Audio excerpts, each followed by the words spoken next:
Jamila, break से पहले बात कर रहे थे कि ये जो कानून साजी हुई है ज़ाहिर है बुलडोज हुई है। जिस तरह से अपोजिशन को ने इस पे एहतजाज किया है, जिस तरह से आनन फानन ये तरामीम हुई हैं, क्या हम कह सकते हैं कि हम जमहूरियत में हैं और इसमें वाकई एक जो सबकी कॉन्शियस है वो शामिल है, जो कि पार्लियामेंट का पर्पज़ होता है? देखिए, सेनेट की कायमा कमेटी को तो कानून रेफर हुआ था और सेनेट की कायमा कमेटी से तो कानून पास हुआ है और सेनेट में पहले पेश हुआ था और उसके बाद उसकी कायमा कमेटी को गया था।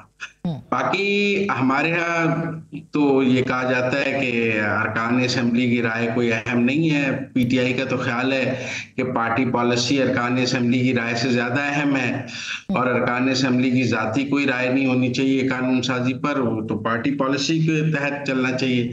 लेकिन मैं फिर भी समझता हूँ कि जो ड्यू प्रोसेस है कायमा कमेटी में जाने का और ऐवान में बहस का, वो जरूर होना चाहिए, क्योंकि वही जमहूरियत का हुस्न है कि सब अपनी राय का इजहार करें और उसके बाद वोटिंग हो। चाहे अच्छा, ये जो तरमीम थी ये ड्यू थी, ये तरमीम ड्यू थी 26वीं तरमीम में, फिर मौलाना ने इसको रेजिस्ट किया, पीपल्स पार्टी की तरफ से भी इख्तलाफ सामने आया, मगर आज ये वही तरमीम हुई है एक्ट ऑफ पार्लियामेंट के ज़रिए से। आपको लगता है कि इसके सियासत पे असरात जो हैं वो मुस्बत होंगे, या वो समरात जजेस को बढ़ाने के हवाले से या आर्मी एक्ट में तरमीम से पाकिस्तान मुस्लिम लीग नवाज की हुकूमत हासिल कर पाएगी जो वो समझते हैं कि उनको मिल सकते हैं? लेकिन जहां तक जजेस की तादाद में इजाफे की बात है तो मैं तो इसका हामी हूँ। एक तरफ बैकलॉग देखें मुकदमात का, और हम बजिद हैं कि हमने जजेस की तादाद नहीं बढ़ानी और मुकदमात का बैकलॉग बढ़ा के चाहे सुप्रीम कोर्ट में 60,000 में ले जाएं, हाई कोर्ट में 2.5 लाख पे ले जाएं, लेकिन जजेस की तादाद नहीं बढ़ानी।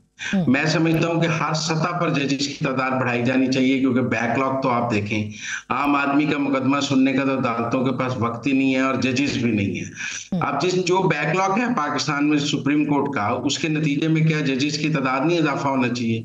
जो बैकलॉग है हाई कोर्ट्स में, क्या जजेस की तादाद में इजाफा नहीं होना चाहिए? एक बिल्कुल पैरेलल एक और सुप्रीम कोर्ट आ गई है ना, 34 जज कर दिए टोटल।